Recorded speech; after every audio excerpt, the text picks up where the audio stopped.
You can't sit on a Monday and plan exactly what's going to happen and where you'll be on Friday. There is so much, chaos in everything about life, so much entropy. So when you experience that firsthand, I think then it makes you more accepting of the risk, because you start to be able to understand risk and be able to manage around risk and really understand all of the things that could go right and that could go wrong, but you still got to move forward and you still got to make the push. I think, some people are kind of paralyzed by a fear of risk and a fear of change. And entrepreneurship is probably not for you. Being the CEO, I've been the CEO of 5 companies now over the last 12 years. And it's a lonely position at times. When things are going great, it's like success has many fathers, right? That's the expression, again, back to the patriarchal influence there. But success has many fathers and failure is a lonely child.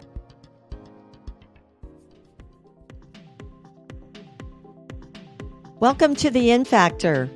I'm Rebecca White, and I'm talking with Dr. Joe Weber today, the founder and CEO of AtlasJobs.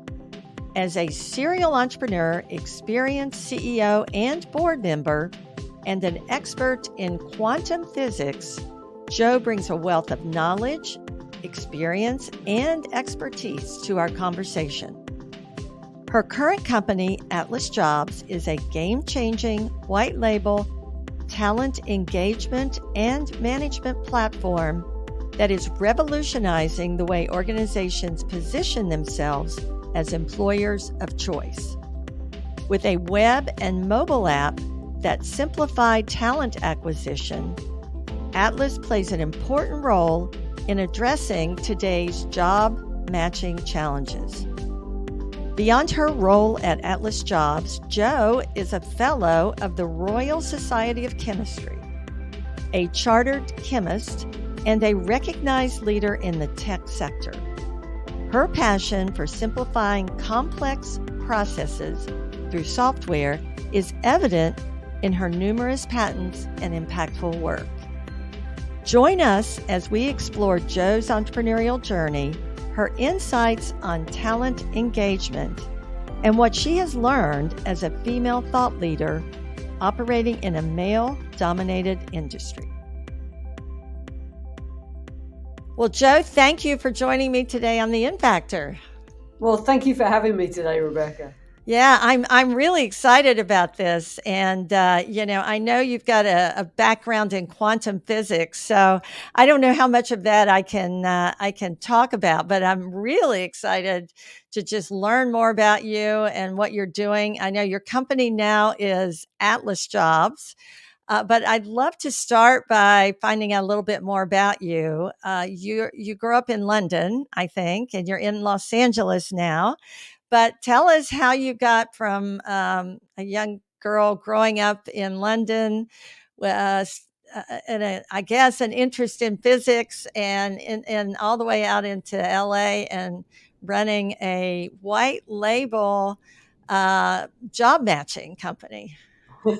Well, I'll try to give you the abbreviated version, but I grew up in the UK. I grew up in London, and I grew up in, and I've got kids now myself, and this is something I think about a lot. I grew up in a family with no money. My father fought in both World Wars. He was 70 when I was born. Incredible story, but he died shortly after. So it left my mum to bring me up, and we really didn't have money as a family. So I kind of learned to hustle. At a young age. I was running 2 or 3 jobs when I was like 13 years old. So I kind of came through very much having to work to live. And then I went to university, and I wasn't going to go to university, but a teacher, my biology teacher, actually threw me in a car and said, "You're not going to spend all your life doing this. Let's go to university." He helped me get a grant, got me to university. And then I ended up doing a Ph.D, saying I enjoyed it so much. I did a Ph.D in quantum physics, as you said. And when I was doing that, I was running these calculations that Albert Einstein never thought was possible. So Einstein calculated in his mind that it would take 4-man lifetimes to run one of the calculations that I was running. They were so intense. The thing was, he never foresaw the advent of computers. Right. So my calculations were what he was really wanting to try and run to really help him understand the universe and bring his theories all together. He couldn't run them. We were running them. I was running them on a VAX. It was taking about 4 days on a VAX, and I could run it if I could get access to the supercomputer, the Cray in London. I could run it all in about 4 hours. But that's kind of how I started out, running these amazing calculations. And then I worked with Shell in Sittingbourne, and I basically created a computer program out of Fortran. It shows you how long ago that was. But I took the calculations and turned it into 3D molecules. So we could actually, in the early silicon graphics screen, we could actually get a view, a three-dimensional representation of these molecules. So it was like this was the early days of theoretical chemistry. It was a fascinating time. And as I say, just being able to really complete some of the work that Albert Einstein wanted to do, but was unable to do because computers weren't an option. And I think it really just shows you the power of computing. And, for me, I believe a big purpose of computers is they're here to make our life easier. So they're here to take complex processes and make them simpler for humans. And when we overly complicate things with a computer program, we failed, because it should be to make our life much easier. Yeah. Wow. So I love this story. So you have been we talk about STEM, science, technology, engineering, and math. And so you've been in the STEM space for quite some time, and it's been challenging for a lot of women actually in that space. Do you have any insights, things you've learned, and stories along the way being a woman in that space that I mentioned, I think before we started, that I went to Virginia Tech, which was heavily male students, a lot of engineering, and so I went through some of the same thing myself. I don't know if you've got any insights on that. Well, when I was studying for my Ph.D, I spent some time at Oxford University, and there was the 21st anniversary quantum theory conference was held. So I went for that, and the photo from that is just fascinating to look at it these days, the way people were dressed. So when I got there, there's like a bunch of guys, as you could imagine, and as in the day, a bunch of white guys, right? So there was like zero diversity. Uh-huh. And I spotted this other woman across the room, so I kind of went over and I'm like, "Hi, I'm Joan." Anyway, she turned out she was the secretary. So there were no other women. So we went for dinner that night in one of Oxford University's grand halls, grand dining rooms. There's a big group of us, big group. And they decided to entertain us while we're having dinner with a magic show. So the magician comes onto the stage and he goes, "I need a female assistant." So all of the guys at this point had figured out I was the only female. So they're like shoveling me off to the stage. So off I go. I sit in a chair, I hold an apple or whatever it was. And then I get up to leave because his act is done. He's gone. And then the next guy, I go to sit down. The next guy comes on. He's a magician. He goes, "I need a female assistant." Well, I spent the whole night. I didn't eat. There were 6 magicians, came one after the other. So I spent the whole bloody time on the stage with these magicians doing this goofy stuff. But I think what it really showed me was just how few women there were, in this field. And there was no reason for it. It wasn't like it required heavy lifting or anything. It's all brain work, right? Which women can do just as well as men. So but you could see the barriers were hard because it wasn't a very welcoming environment for many women coming in. So, it was interesting in the early days, kind of setting out like that. And that's probably why I did not stay in academia. A lot of people who do a PhD in quantum physics stay in the very academic world, the research world. And, part of me would have loved to have done that, but it didn't feel like it was where I needed to be. And to be honest with you, at the time in England, it's different, and it's very different now, but I think there was a real problem being female in a male-dominated environment. I went to work for a company, A company gave my university a computer system, and the dean said, "Can you put it in?" Because at the time, a lot of people didn't know about computers, so I put it in. And then that company said, "Come and work for us and do what you just did, but travel all over the world to do it, and we'll pay you." I'm like, "Oh, okay, you kind of had me at travel, but pay me as well." Good stuff. So I went to work for this company, but I could see there was definitely an issue. All of the bosses were men, and there was an opportunity, and the opportunity was in America. And I came to America. I was going to come for 6 months and make a load of money, set up the office, and then go home. And of course, kind of fell in love with the country. You're And stuff. still here. Yeah. Well, that's great for us because you've added a lot of value, I'm sure, in so many ways. So tell us a little bit about your journey here in the United States. So did you come to California immediately, or did you work your way across the country, or how Yeah, did well, that work? I love California, right? I mean, this is such a beautiful country here. Um, but I started in Boston, which is also gorgeous, right? Yes. So I loved the Boston area. I was up, a town called Marblehead, which is just coming from England. I could walk to the beach in the summer, and my buddies would come pick me up and we'd go skiing in the winter, which is not something I'd really done. So it was a great area to start. It started with a company called Fison's that became acquired and was known as Thermo, and they're still around today in a big way. They're the world's largest supplier of analytical equipment. So if any of your listeners are working in a lab, you're probably using some of the Thermo Fisher kit in some way. They make everything from mass spectrometers, X-rays, all the kind of analytical technology you're using, and it's good stuff. It's good. It's a high mark.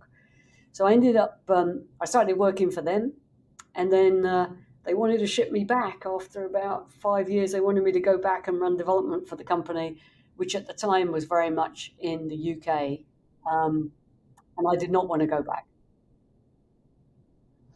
So at that point, I left. I was picked up by another company. A friend of mine had already gone to this other company, and I called him and I said, "Mark, they want me to go home."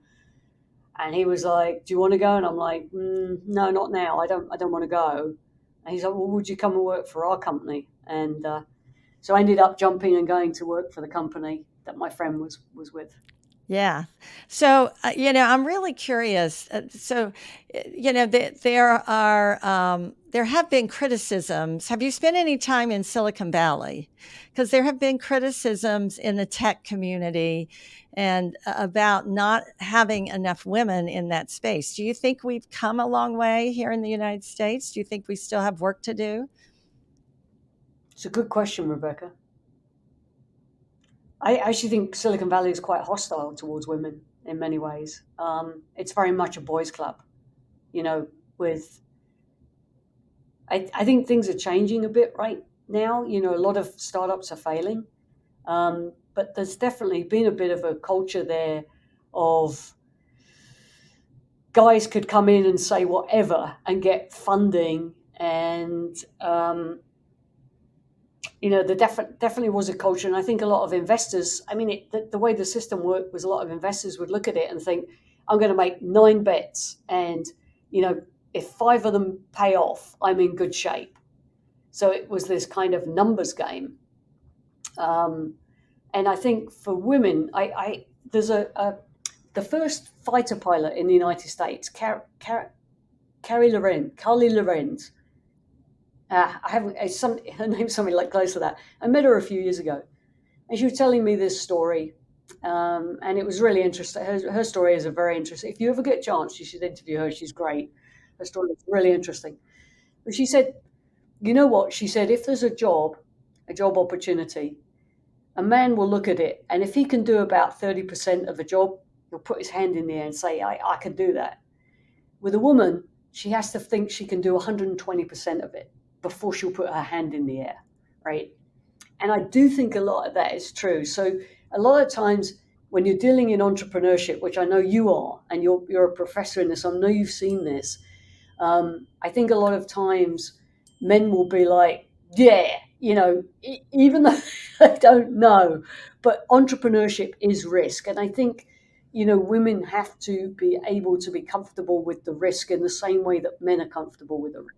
Mm-hmm.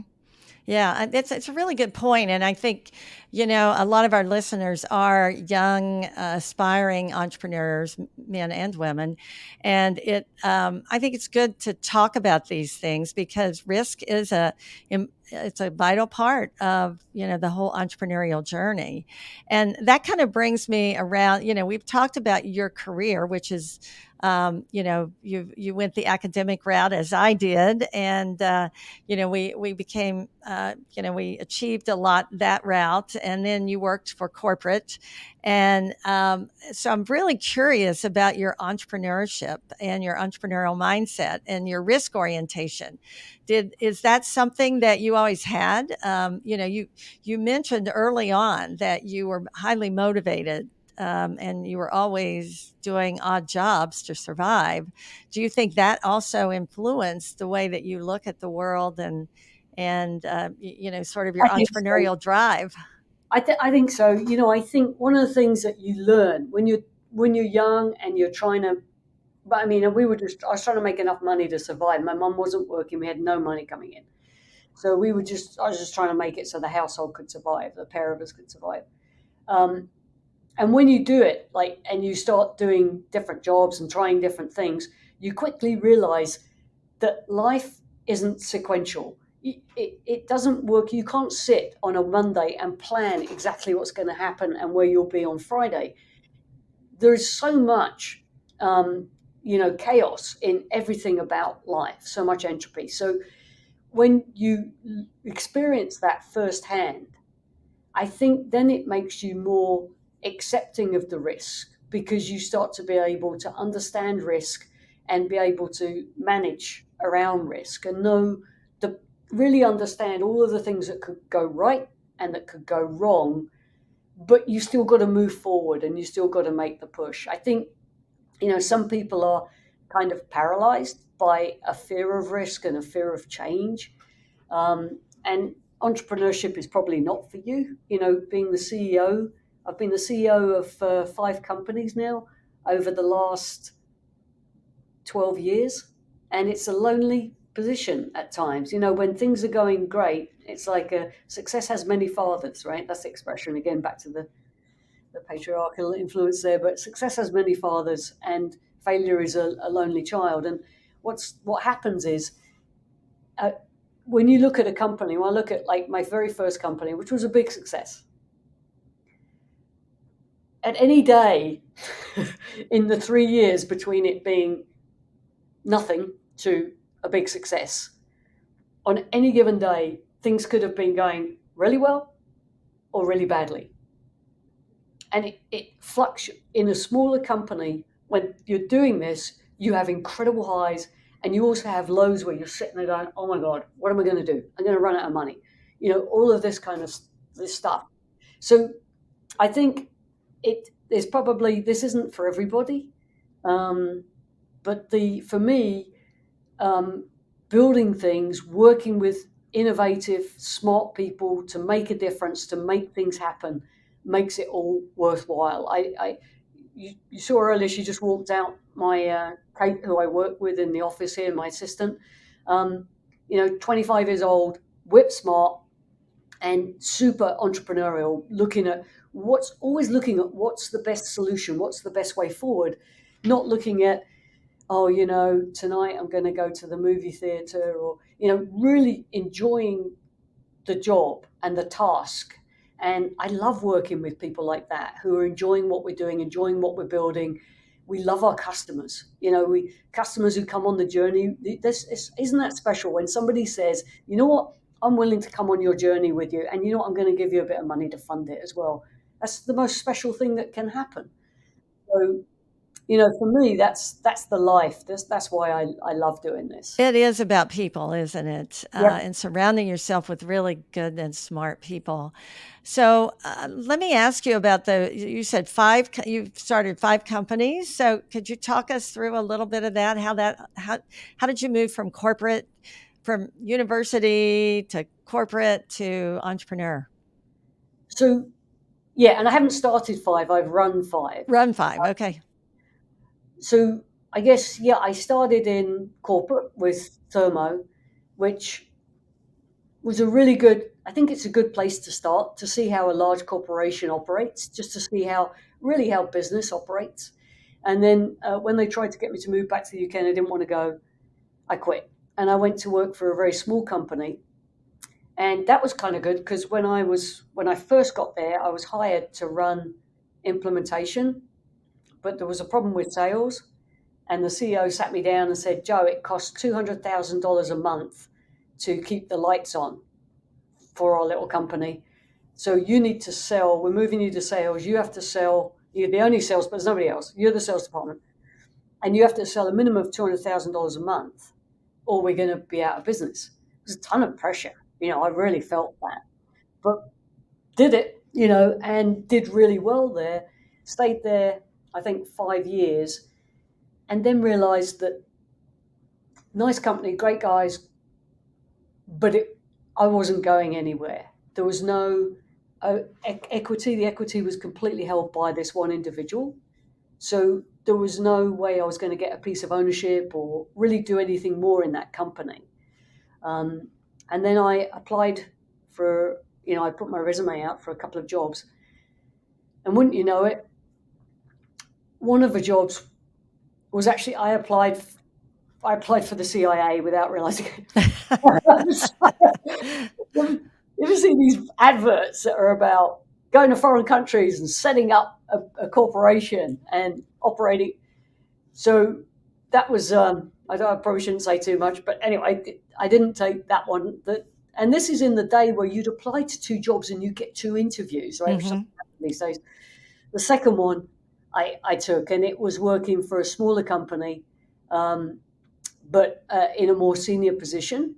And I learned a lot. That was my MBA. That, just in this smaller company, I'd already been in the really small company where I could kind of see how, in a large company, nobody's saying to you, we need 200,000 a month to keep the lights on. They need 10 million a month to keep the lights on. But anyway, so that was good for me. And I got in there, and after a while, I was the head of sales and operations. And then after a while, the board asked me to take over as CEO. So that was my first gig as CEO.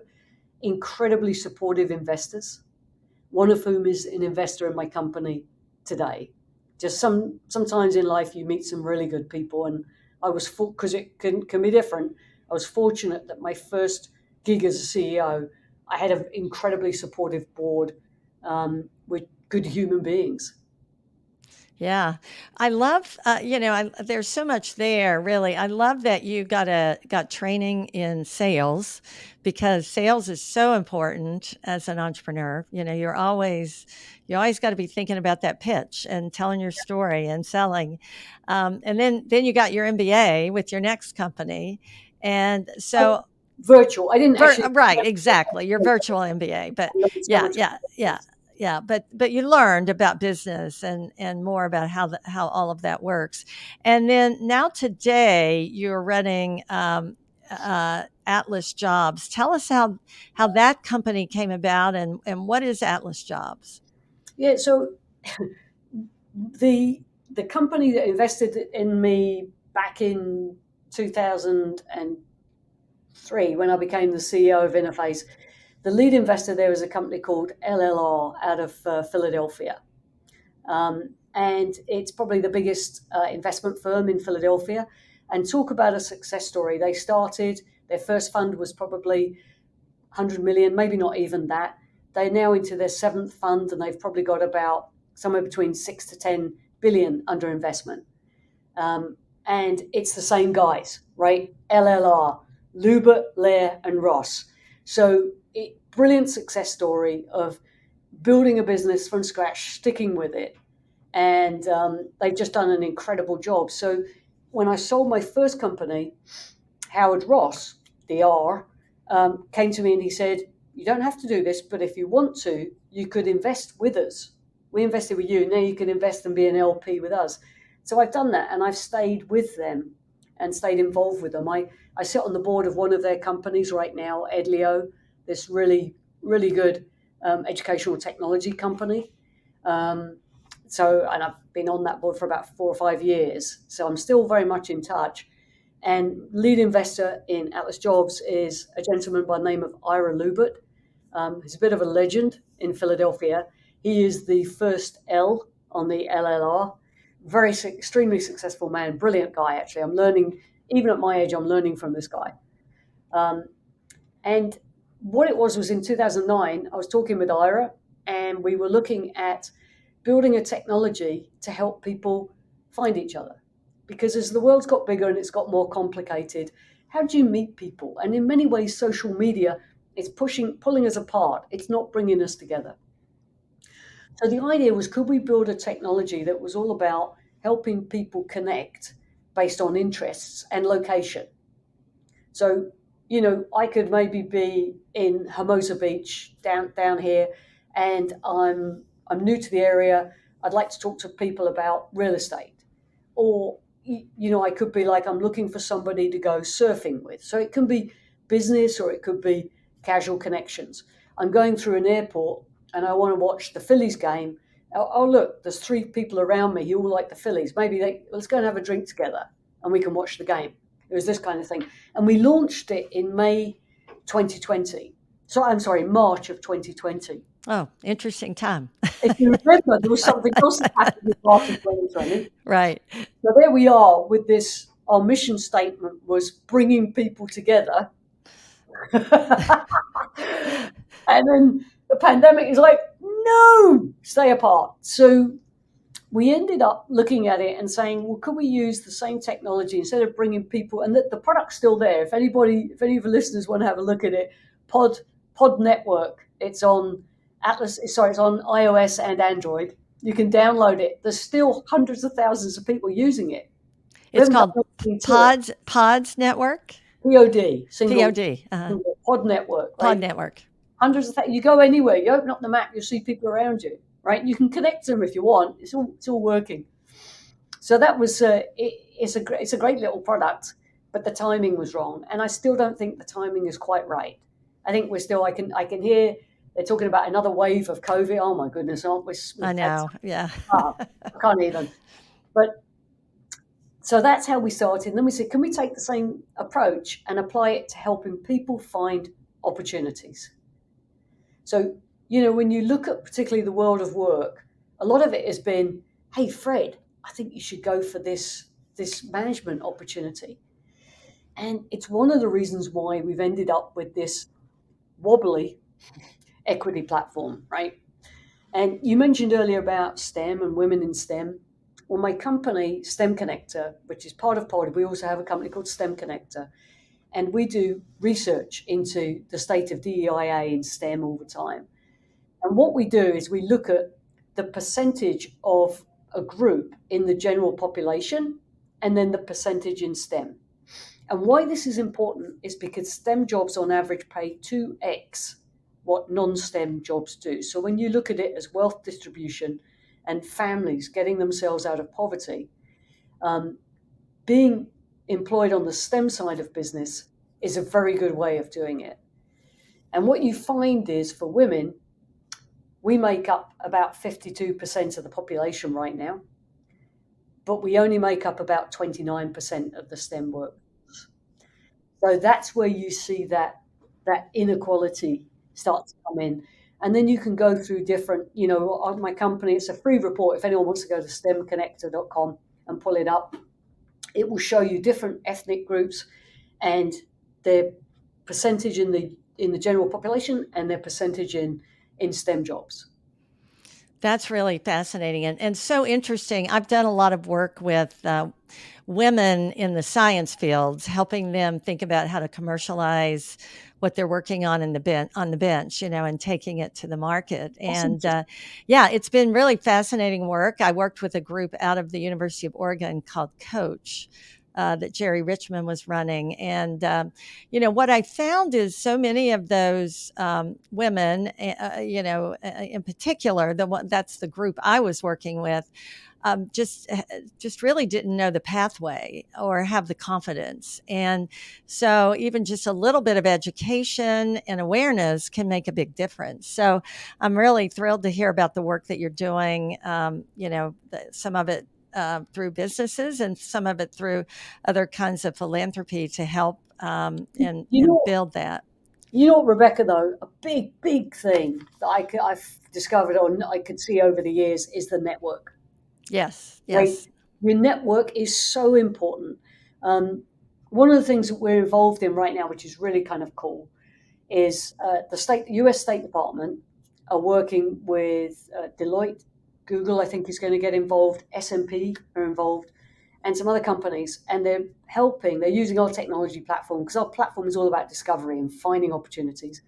So they're working to take people who are willing to mentor in those companies and putting out mentorship opportunities to Afghanistani women, Pakistani women, Indian women. So a lot of these areas where the women really could do with some help. They've got no network.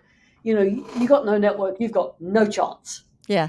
It's so much based on the network. It is. And everything, I listen to this podcast about for indie book authors because I've written a couple of books and I'm really interested in this whole thing about doing your own independent marketing because book publishers, quite honestly, don't do a whole lot for you if you're not one of the top book authors out there. And, it's the same thing. You can write an amazing book, and a lot of book authors write amazing books, but they don't want to do the marketing side, and the reality is networking and marketing, they kind of go hand in hand. You have to communicate with people.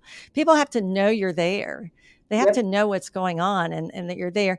But, on that topic of networking, which I think is really important, I'm curious about your thoughts about how to do that effectively and efficiently, because there's only so many hours in a day. And I've seen entrepreneurs at both extremes. They try to do everything and they get burned out and worn out. And others that, don't want to come out of their office because they're introverts and they don't want to talk to anybody. So do you have thoughts about that? I mean, I know you and I are I can tell we're both at a little later stages of our career. We've done some things. So you start to build a network by our age. But if you're a college student or a young entrepreneur, do you have thoughts about how to do that as effectively and efficiently as possible? I think there's a lot more opportunities now, right? Than to find people. I mean, that was a big part of what Pod was all going to be about. It's like helping people find each other and connect, right? And I still think there's a place for Pod. We're busy with AtlasJobs right now, but there's definitely a place in the world for that kind of technology to help people connect. I think when you look at, you can go crazy. And I have seen some of the entrepreneurs that you're talking about where, every night's a party night because and even when I moved to California, my head of sales, we one of the companies, Virtual Piggy, we started it in Philadelphia. We moved to California. My head of sales is already out here. So I come out and he's, let me help you find a house. And he's like, here's my guy. And I'm like, all right. So we look at this house and he's with me looking at the house. And he's like, oh, this is fantastic. It's got a 1,000-foot deck. Joe, we can have like parties here every night. We can invite. And I'm thinking, no, I've got my kids. My house is not a party house. We're not doing this. I've got to have. But, I can see some of the guys, in particular guys, it feels like, they are out the whole time. And they do a really good job with it. I think one of the stories I heard, I thought was interesting. It's not a lot of money now, but it was at the time. Facebook paid $1 billion for Instagram. The CEO of Instagram went round on Valentine's Day to Mark Zuckerberg's house and took Mark and his wife, Priscilla, chocolate-covered strawberries as a Valentine's gift. And then he buys his company for $1 billion. It's the power of the human connection, right? I'm sure it wasn't that one incident, but like some guy working away or girl working away in Southeast Asia somewhere may have a brilliant system, but they're not going to get into that network. So I think you have to, and as you said, time is finite. I think there was a certain time in San Francisco, in Silicon Valley in particular, and it probably still is, where if you're in there, it's very closed. They all know each other. There's a reporter up there called Kara Swisher. I think she does a really good job, but it just actually she's moved now. I think she's moved from it, but she was in the thick of it when it was with Walt Mossberg from the Wall Street Journal. The pair of them were reporting on this on the early days. They did a fabulous interview where they had Steve Jobs and Bill Gates on the stage at the same time. It was just great interview. But you could see the somewhat closed nature of the loop, and it's difficult if you're not in that bubble. And investors, as I say, it's a bit of a numbers game. Most investors, it's like nobody got fired for buying IBM, right? That was the old saying. So these investors, well, I'm going to invest with this guy, Fred. He's had 5 failures with his companies, but he's due for a success and he's really smart. And oh my God, I know him, he's at the club. And so easier to do that than bet on somebody out of your system who you don't know. So it is important. You've got to get out there. It's hard, and it's hard to choose it. And I've spent so many hours, so much of my time with people who wasted my time and wasted their time, frankly, because there was, it just, they were talking about something that wasn't going to happen or whatever. So it is a challenge, and it's particularly a challenge when you're out of the network. That's what I love about actually this mentorship program, because it's not only let me give you advice. It's, oh, you're interested in that? Guess what? There's a load of opportunities over here. Have you seen this? Or it's that connection piece. Yeah, there's so many things in there, in your comments, I think to highlight and dig into.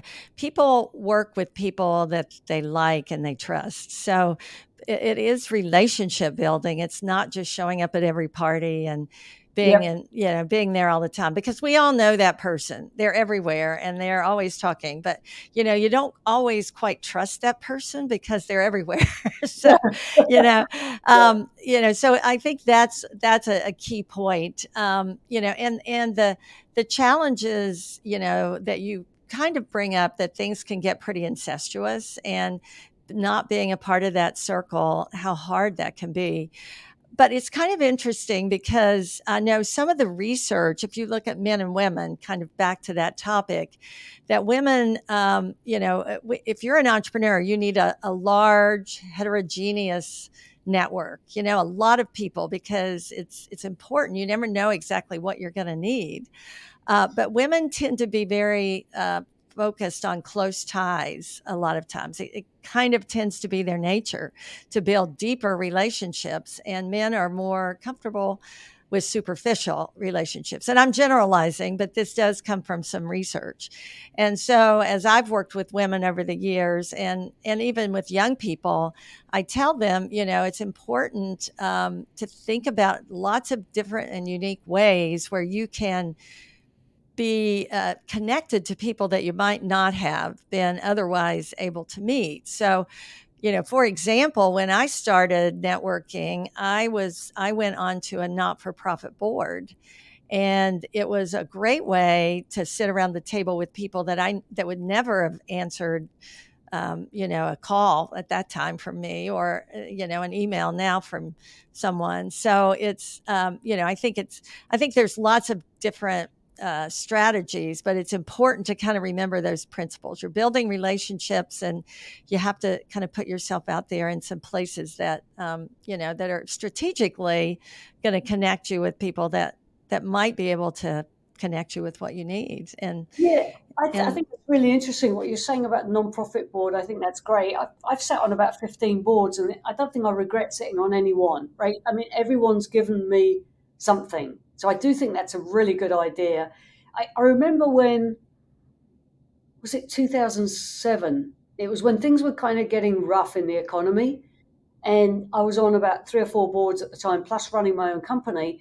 But what was great was we were trying to figure out, some of our board members were saying, you know what, Joe, you should cut off the 401k. We got to cut back expense. And I was able to see what other companies were doing. and everybody was kind of expecting this hammer to come down and the economy was going to fall apart. So it is really useful to give you that broader perspective when you're on multiple boards. One thing I'd say, Rebecca, I've never heard somebody explain it the way you did about women going for more tighter connections and men being more loose. I think it makes a lot of sense. I think in my experience, I've got some very tight connections over the years. People that I really trust. It's not a huge circle, you're right, but some people I completely trust. And what I tend to do is they know me, but they also have their own circles. So what I'll tend to do is if I need something or somebody or some opinion, I'll reach out to that trusted circle who will then reach out. And this happened recently. I wanted an agent in Germany and I reached out to my old head of Europe and he was like, well, this one, that one, and then we connected to somebody who then connected us to somebody else. Yeah. I think that's great advice because, as we both know, a warm introduction, meaning, having someone that knows someone else connect you, can make a huge difference. Yeah. So I think that that's really powerful.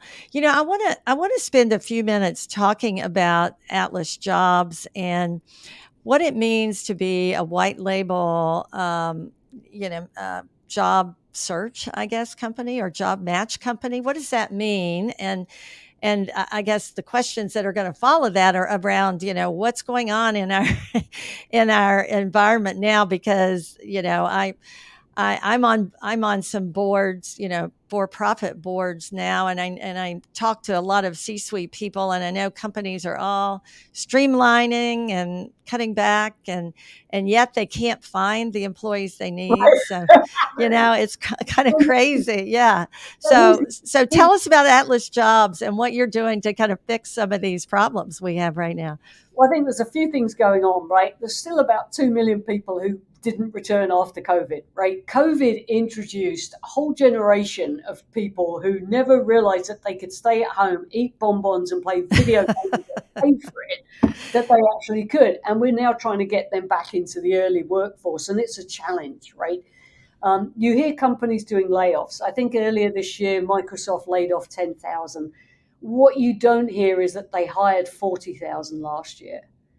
And a lot of these layoffs are just because companies, and I'm going to use this word, and I think you'll understand what I mean, even though it's a bit of an odd word to use, companies consume talent inefficiently.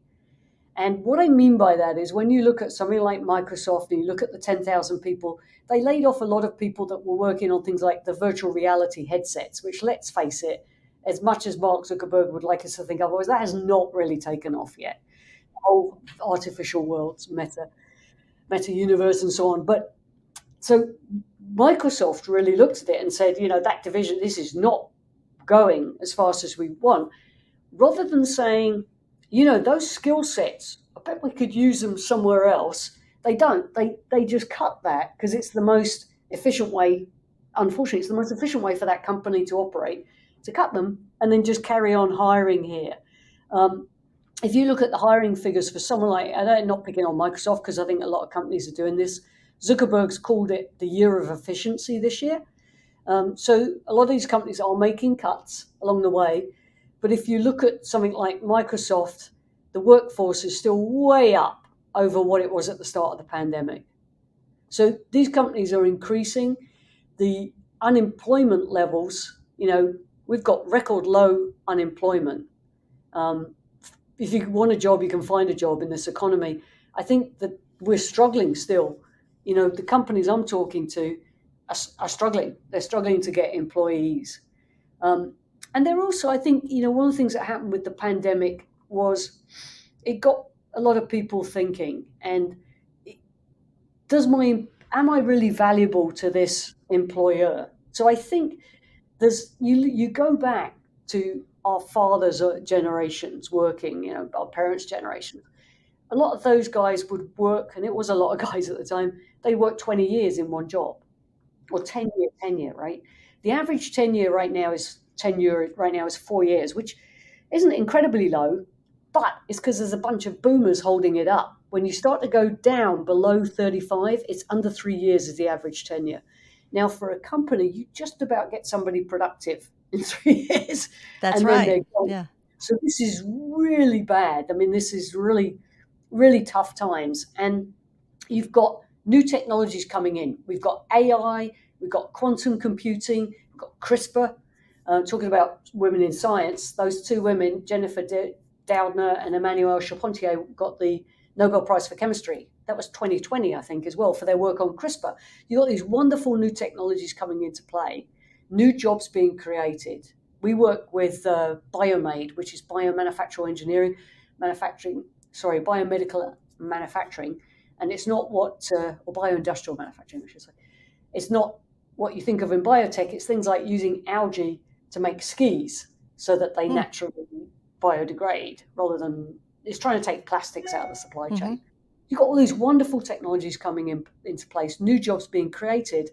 I've got a teenager who's scared to death because they don't know what they want to do. And I'm like, when you're 17, it hasn't changed in 40 years. Do you want to be a teacher, a nurse, a doctor, a lawyer, an accountant, or and that's where the thing is, even though the number of jobs has just grown exponentially, we don't do a really good job of showing kids what opportunities are out there. And I also think most universities are struggling at the moment in terms of providing the right education that the kids need to go into the workforce.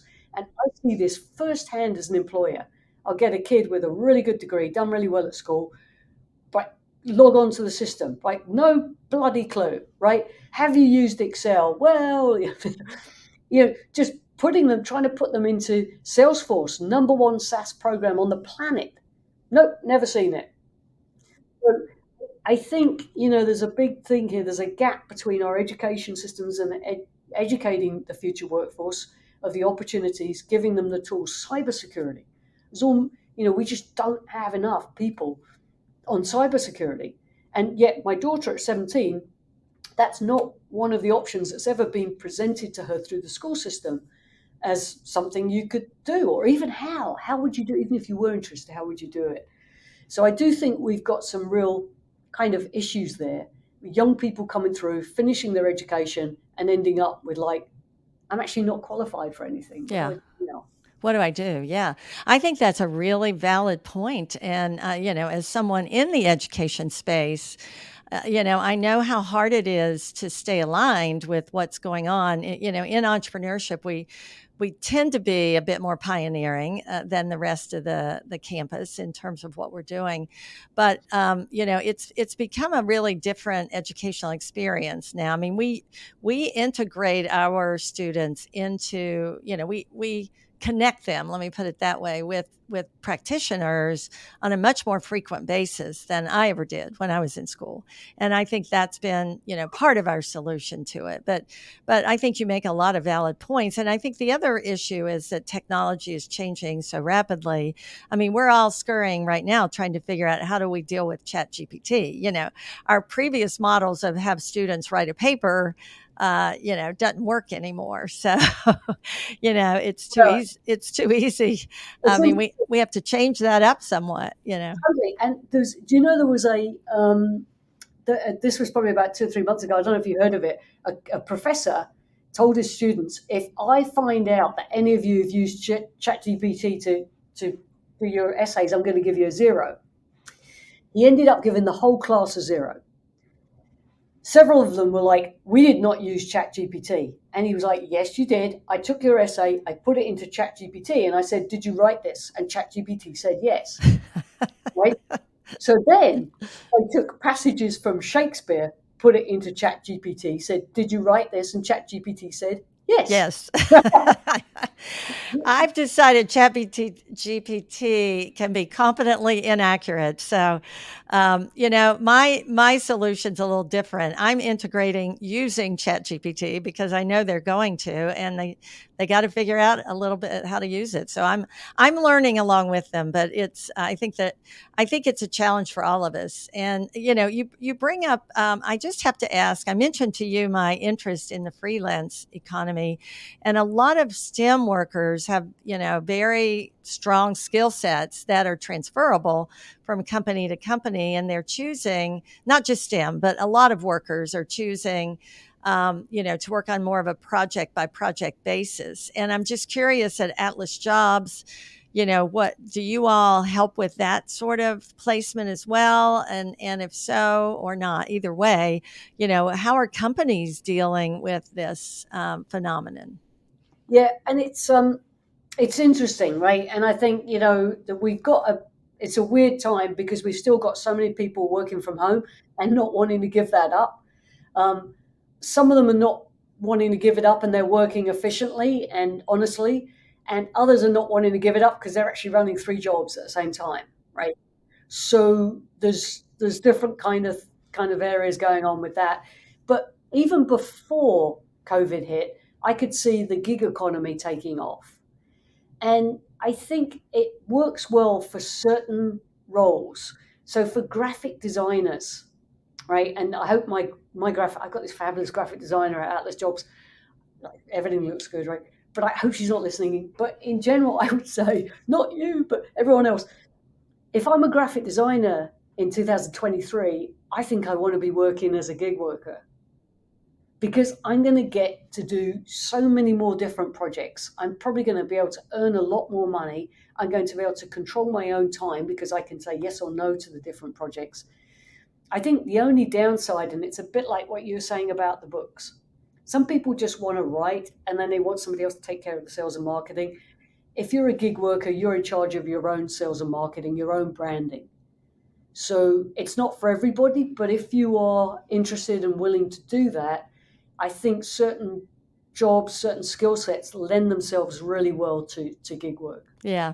And I'm finding, I think that's a really valid point. And, I'm finding that a lot of gig workers get in trouble with their taxes, for example, or not Oh, having health care and all the things that a company kind of takes care of. But on the other side, I'm starting to see a lot of new entrepreneurial ventures popping up to fill in that gap. yeah, So it'll be interesting, I think, to see how it all plays out. I'm really, I love this conversation. I feel like you and I could keep talking for hours.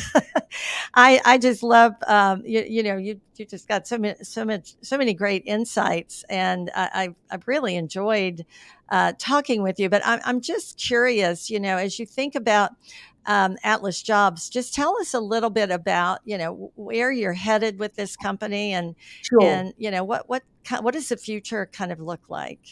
Yeah, so our big thing is back to what we said way back in the beginning, Rebecca, when we started. I do believe technology is here to try and make our lives simpler, right?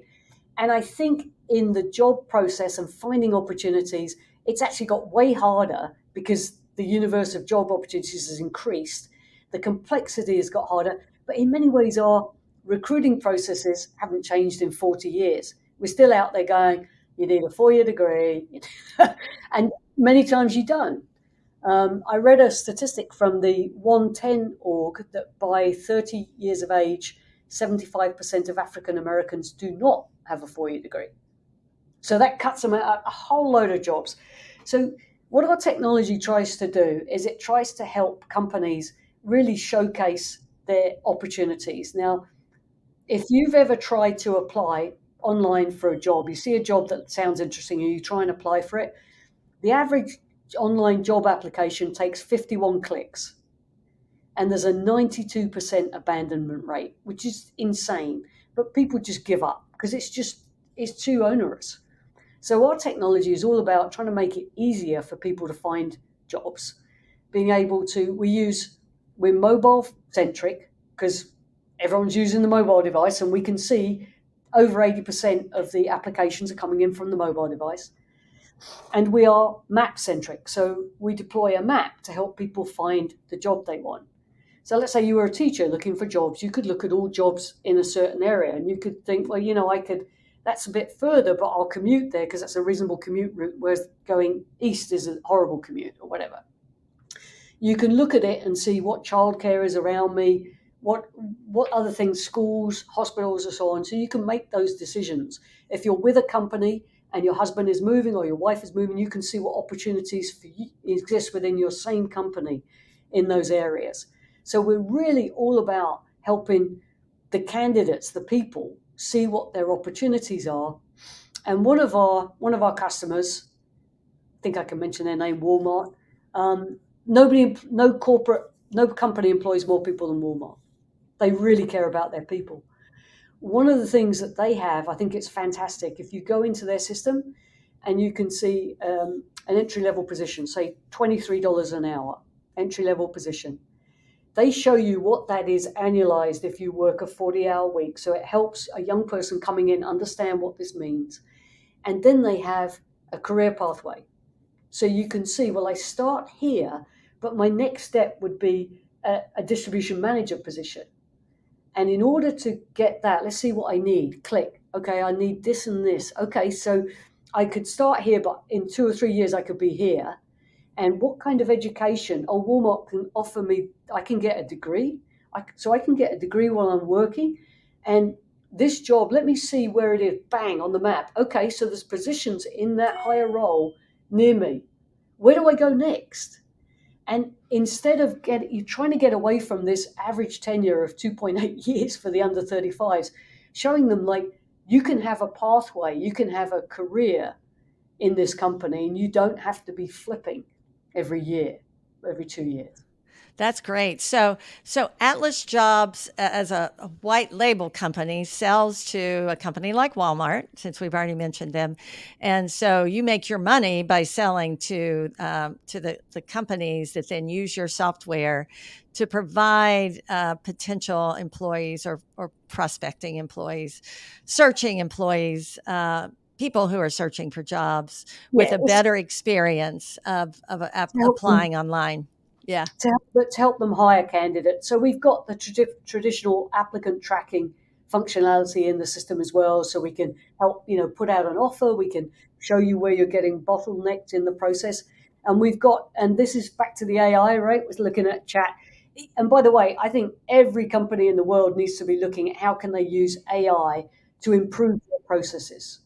So it's at that stage now where we can. There's a few ways we can use it, and we do use it. One of the ways is nursing jobs, right? After the pandemic, who wanted to be a nurse? Yeah.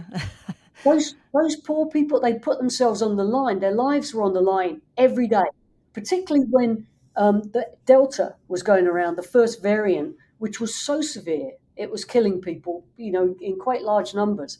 So after COVID, understandably, many nurses are burnt out, and finding nurses is hard. And you can't work from home if you're a nurse. You've got to be there on the job. So one of our customers, another one of our companies, PAM Health, they operate 100 clinics and hospitals across the country. But they were having a particular problem hiring nurses in a couple of locations. So what we can do is we can do things like geofence a nursing school, because somebody going into a nursing school is either a nurse or they know a nurse or they're about to be a nurse. So when a nurse is sitting down or they're sitting down having a coffee break, they're not looking at a job board, but they are looking at their social media. So now all of a sudden we can drop an ad into their social media and say, hey, are you interested in a nursing job? And when they click, they get to see all the nursing jobs on a map located where they are, right? So it's really helping this generation coming through get access to the information in the way they understand and the way they use. So they are on social media, they understand a map, they can look at a map and see, oh, that's close to me, versus, oh, hang on a minute, where is this? We're trying to get the information, and that's this generation. They're used to getting information like this. They're used to video, they're used to mobile, they're used to maps. So that's really what we're trying to do, is to help corporations really showcase their opportunities in the best possible way and move away from that 51-click application. I don't need it. The recruiters don't need that. They need first name, last name. And then we know that, Rebecca was interested in this job in this location on this day and time. and here's her email address. Yeah. And then you can follow up. That's great. I love it. I love it. I have to ask Joe, we talked earlier about you have to get comfortable with failure. And, it's part of that entrepreneurial mindset. So I just have to ask, have you experienced failure on the road to success? I know the answer to that. No, we'll bring it up. Yeah, of course. And what are your for someone out there who's thinking I could never do that, or I'm I just don't know that I can deal with the failure. What do you have to say for that to them about failure? Because if you were in sales at any point in time, you heard no. It's a good question, isn't it? I'll give you my first company, because it's so long ago. I don't want to speak too much of recent failure. Probably longer failure is less painful. It's more palatable to talk about failure a long time ago. During my first company, we built out a new technology platform, and we spent a year building it. And I had this dedicated team of people working in Philadelphia, and at night we were working with an outsourced Indian development team. And in the morning they'd come back in. So we had a 24-hour development cycle. We built out this beautiful product. We knew what we were doing. We knew the competitors. We knew how to disrupt that part of the market and get in. We had this fabulous tool. Couldn't sell it. So it's a pharmaceutical tool. It helped a pharmaceutical company go from discovery all the way to marketed product. And the reason you can't sell it is because nobody wants to be the first customer on a new product, particularly if they're a pharmaceutical company. They're very, there's a lot at stake, and a lot of regulatory pressure from the FDA. So what do you do? So we were sitting there, we tried, we worked with this company, worked with that company. We competed in so many deals, and we were told, you're the best solution, but we're going to go with this one because they've been doing it for 10 years and they got these other clients. So I'm almost at my wit's end. How do we break into this market? My sales team are despondent, right? So we came across this one company, and they were a mid-tier company, and they looked at the technology, and I got the same answer. You've got the best technology, but it's too risky. It's too risky for us. So I had a board meeting just coincidentally at the same time, and I sat down with my board members and I told them about this. And one of my board members had been the CEO of a pharmaceutical company previously. And he said, Joe, who's on their board? Can you read? So I went to the computer, I read him out the names of the people on the board, and he didn't know any of them. So he said, keep going. And I read this one name, and he goes, I know him really well, and he owes me a favor. What role is he? He's the CEO. We got that deal. It changed everything around. We delivered a fantastic system for them. They were incredibly happy. They were happy to talk to everybody in the world. But all of a sudden we had a client. So we went from this abject failure of like, oh my God, we spent millions of dollars on this product and we cannot sell it, to the thing just flew off the shelf. We took that next year, we took the first 7 deals, major corporations just came and flocked to our product. It totally transformed the company. And later that year, a large corporation came in and acquired me. Yeah. That's really impressive. I mean, it's a reminder back to the importance of networking. Network, right? Yeah. But the other thing that I hear in that is that failure causes you to have to be creative.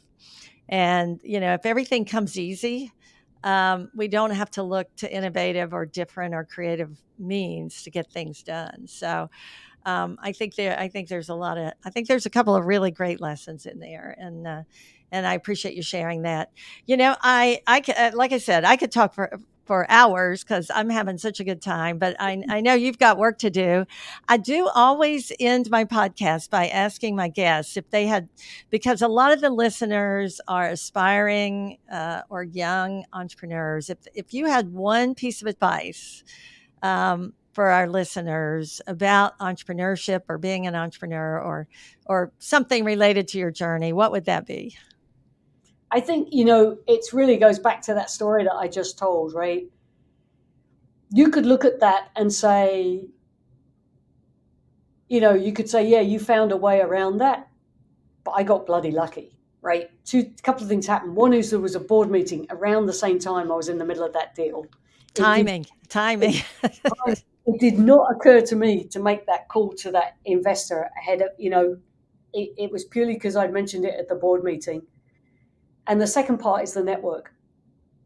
The call that he made to the CEO was, your company is looking at a piece of software where I'm on the board of.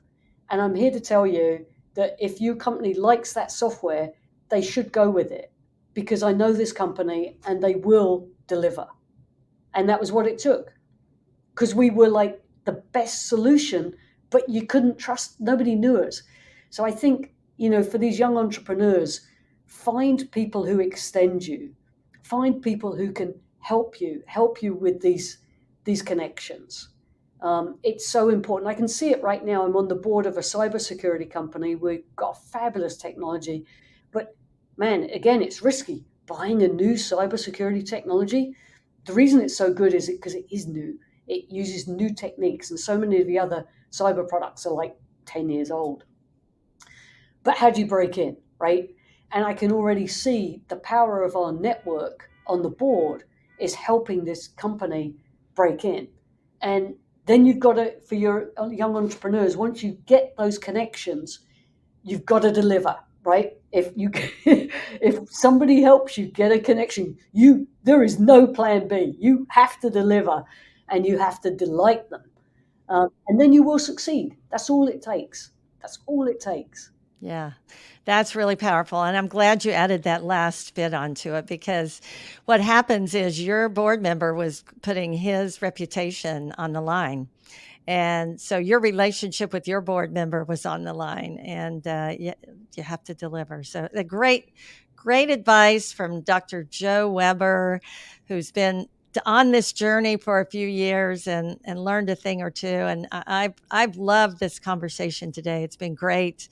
If our listeners would like to connect with you or find out more about you and what you do, where can they go for that? So just come into the office. I'll buy them a coffee. Back to those days when we actually saw each other, right? Well, I'm in an office, right? I'm back, but unfortunately my company is quite spatially separated, so we're not all in. But I do miss that. I used to have a previous company. I was just down the road. I had this wonderful open plan office. It is fabulous. We let everybody buy whatever they wanted at Starbucks. It was wonderful. I do miss those days, but I love being back in the office. But AtlasJobs.com. I'm Joe, J-O, at AtlasJobs.com. That's probably the easiest way to find me and remember the name. Dr. Joe, thank you. I had a great time today. Likewise. Thank you, Rebecca. If you enjoyed this episode and would like to learn more about entrepreneurship, we would love it if you hit that subscribe button. Thank you so much for listening to this episode of InFactor.